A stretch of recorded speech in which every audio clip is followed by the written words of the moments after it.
So, usually when we think about physical exhaustion, the cause and effect is, well, it's entirely straightforward. Oh, absolutely. It's a simple transaction. Right. Like you run a half marathon, your calves ache, you spend the weekend moving heavy boxes out of a garage, and your lower back is just on fire.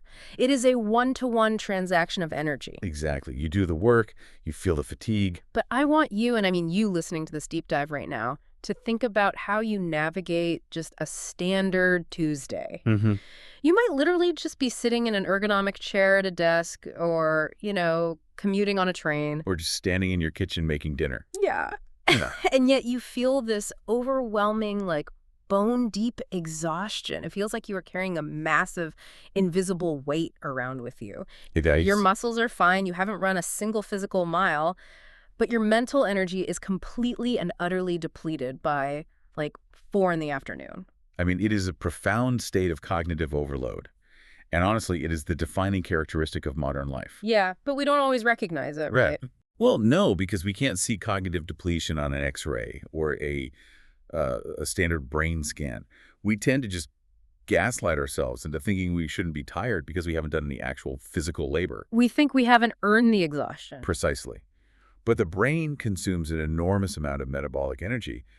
What you are experiencing isn't muscular fatigue, it is decision fatigue. Right. It's context-switching burnout Yeah. and the invisible labor of constantly balancing this barrage of external inputs against your own internal stability. Which is exactly why we are taking this deep dive today. We've gathered this fascinating stack of research, articles, and psychological analyses that basically serve as an anatomy of this invisible exhaustion. It's a deep look under the hood. It really is. We are looking at the mechanics of how we spend and honestly often hemorrhage our mental energy. Yeah, hemorrhage is the right word for it. So the material we're digging into covers the neurology of digital consumption and that bizarre, visceral craving we all have for validation from absolute strangers. The biological traps of being a people pleaser, too. Yes, and the cognitive science behind the art of letting go.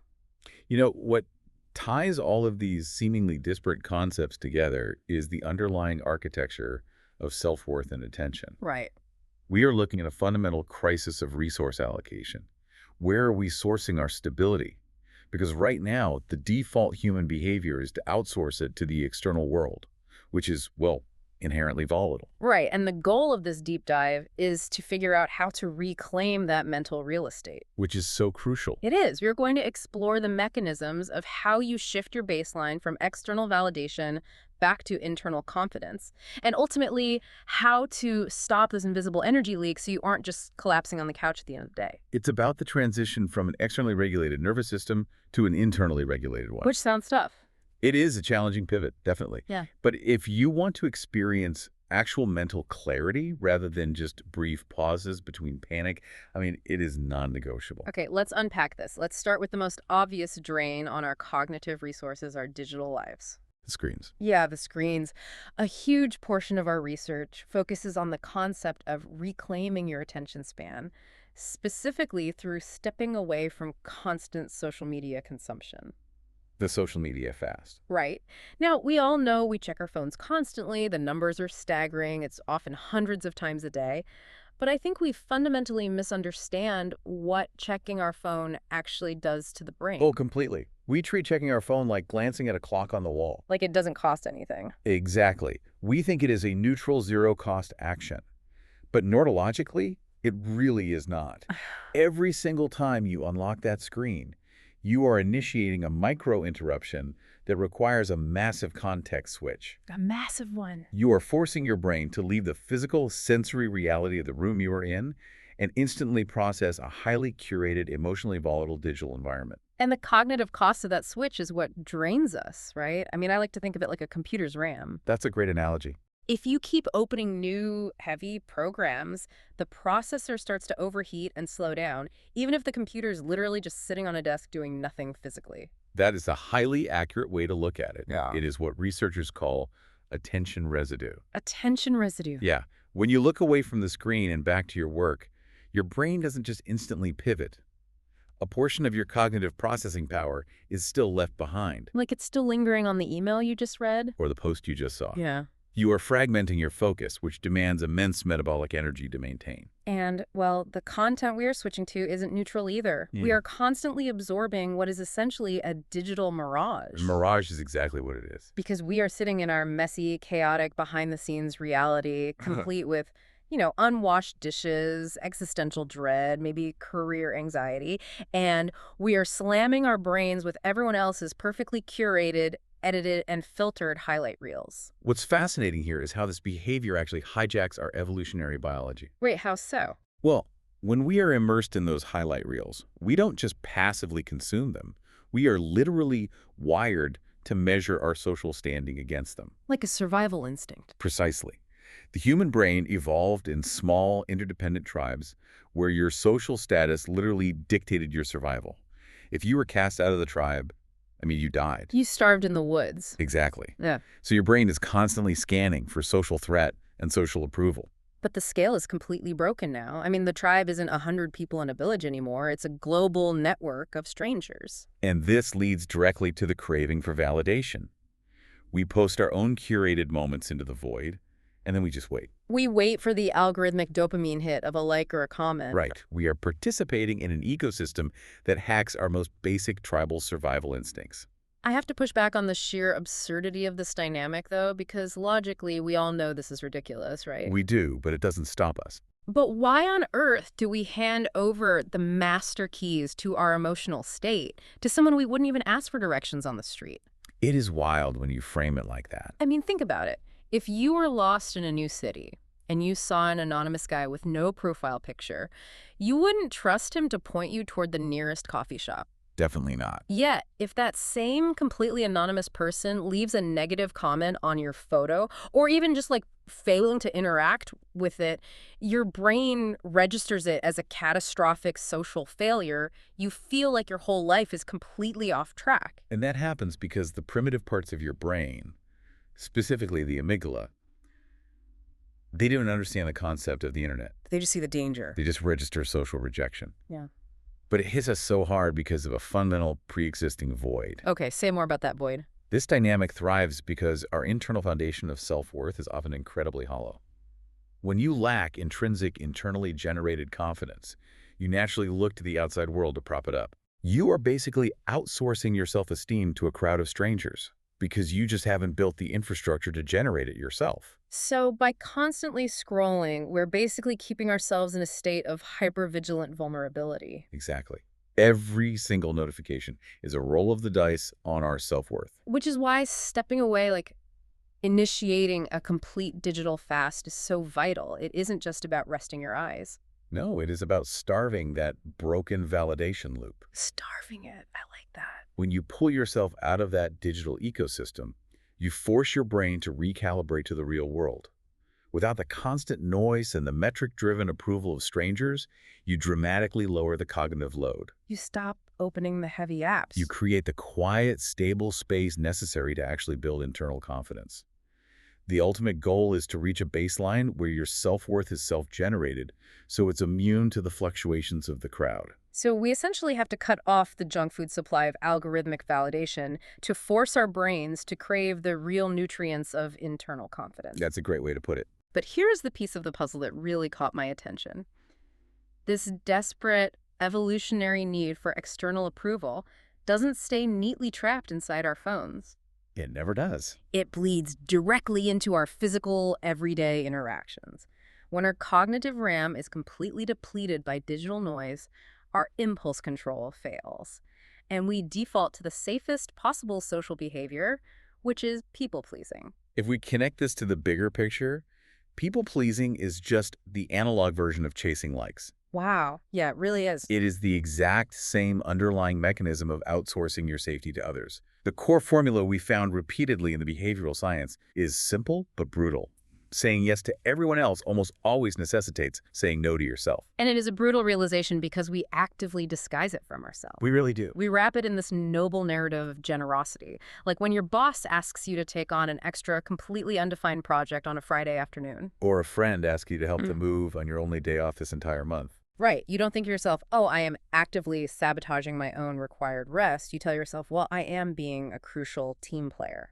Or I am being a loyal friend. We mask the behavior, absolutely. But if we look at the psychology, true generosity is offered freely from a place of surplus. A place of surplus. Okay. People-pleasing, on the other hand, is offered from a place of deficit. It's driven entirely by the fear of rejection. So it's not actually about being nice. No.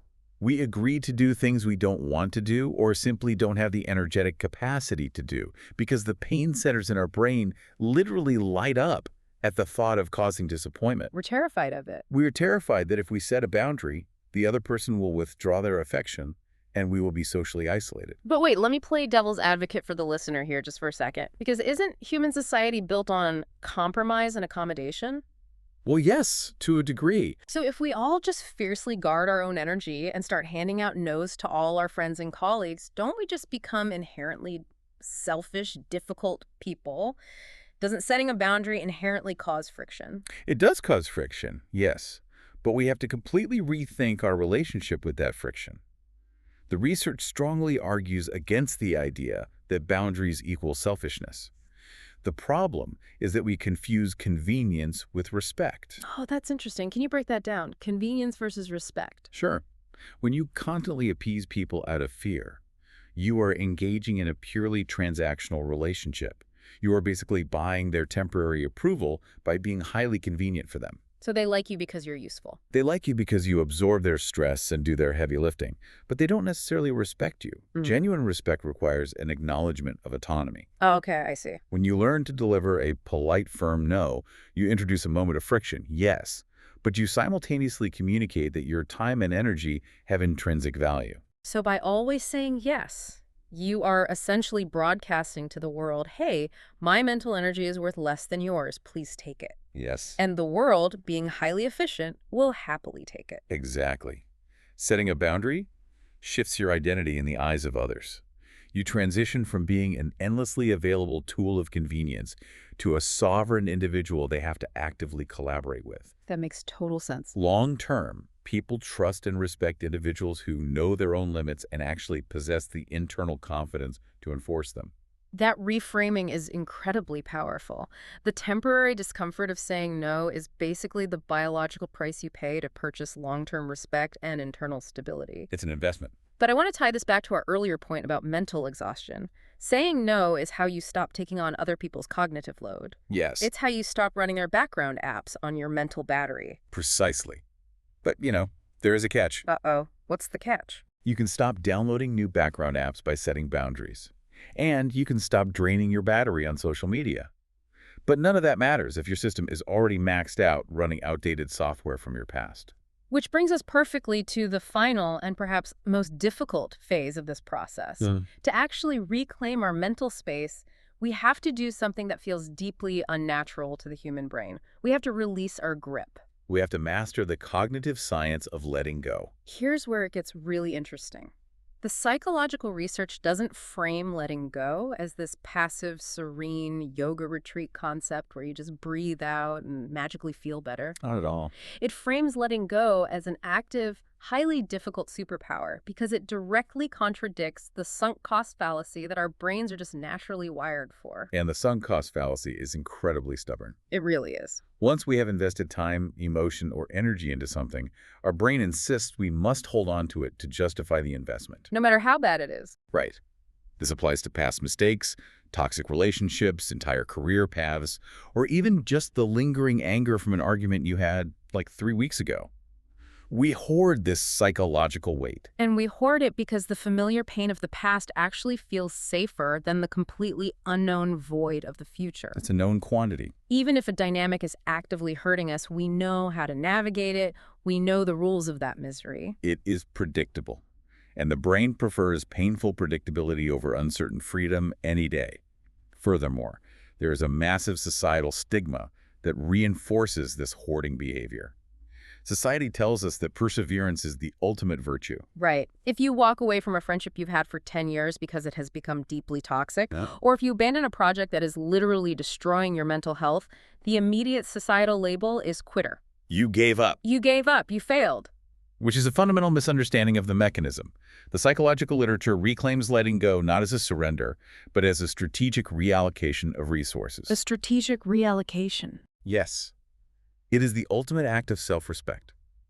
You are looking at your life and making the conscious analytical decision that your future potential is vastly more important than justifying your past investments. I want to upgrade the way we visualize this because it is so central to why we feel exhausted. Okay, let's hear it. Earlier, I talked about cognitive RAM and battery life. Imagine your mental energy is literally a smartphone battery. Sure. Every single past mistake you are still agonizing over, every argument you keep replaying in the shower, every toxic relationship you maintain out of a sense of obligation. These are all heavy, poorly coded apps running silently in the background. They are consuming CPU cycles. Yes. They are draining the battery data every single second of the day. Exactly. So you might be sitting on your couch, staring at a blank wall, thinking you were resting. Your screen is ostensibly off, but your battery is plummeting from 100% to 10% an hour because those background apps are relentlessly churning through your mental energy. And we wonder why we're so tired. Right. Letting go is not quitting. Letting go is having the self-awareness to force quit those background apps. And this is the critical prerequisite for everything we've discussed today. You cannot achieve the mental clarity required to survive the digital age, and you cannot muster the neurological fortitude to set boundaries and say no if your cognitive battery is already depleted by the past. You just don't have the juice. You don't. Letting go is the mechanism that frees up the processing power. It restores your system's capacity to handle the present moment.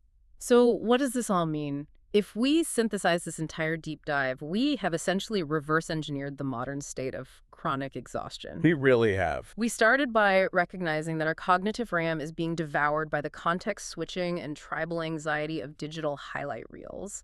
And we saw how that depletion leaves us vulnerable, making us outsource our self-worth to complete strangers. We then explored how that same fear of rejection drives us to abandon our own boundaries.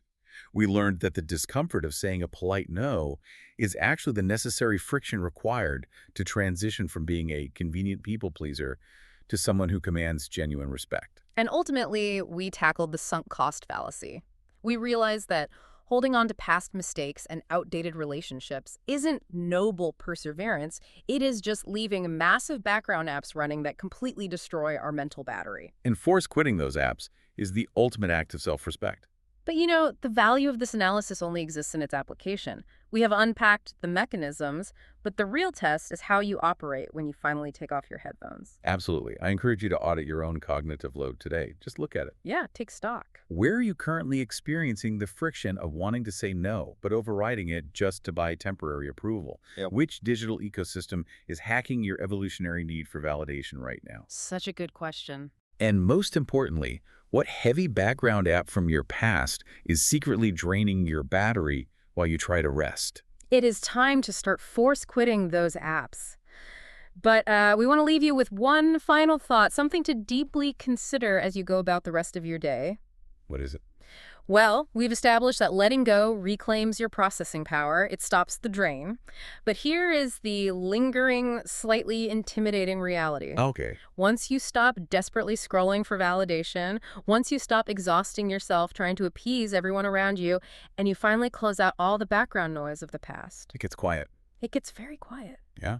So what are you going to do with all that terrifying, beautiful, completely silent energy you just reclaimed? It brings us to the ultimate question of identity. I mean, when you strip away the digital metrics, the transactional relationships, and the weight of your history, who are you when the noise finally stops? That is the real frontier. Reclaim your battery life, sit in the silence, and find out. Take care, everyone.